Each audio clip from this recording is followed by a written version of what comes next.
Sledujete školské vysielanie TV Lúčik. Pani vychovávateľka!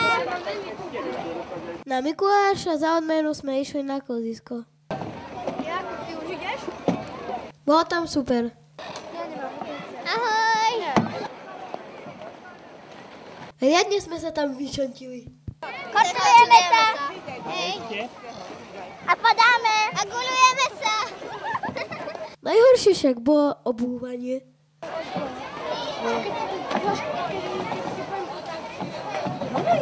Potom to už išlo. Štemo, vieš sa korčulovať? Trochu, hej, a trochu nie. Lebo ja sa viem.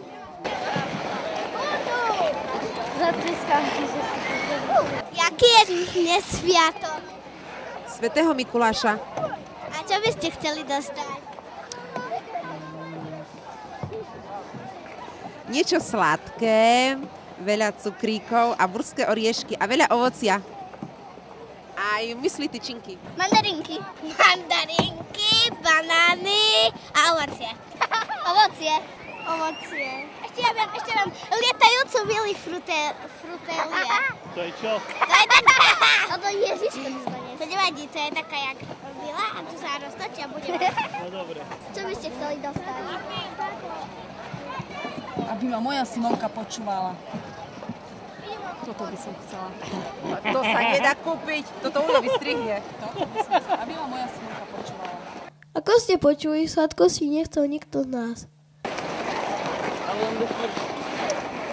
Škoda, že pani vychovávateľka sa s nami nekončurovala. Nemám korčule, pretože som požičala pani učiteľke Krajčovej. A na budúce už budete mať? Určite. Na budúce zoberieme ja korčule, dobre?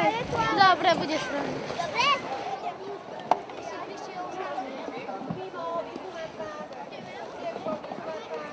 Ako to bolo? Vynikajúce. Možno prídeme aj na budúce. No, to nevieme. To bude len záležať na nás a na našom správaní. Slovenský hokej. Hej, ešte dresy nám. Snaď nás pani vychovávateľka na klzisko ešte zoberie. Pre televíziu Lúčik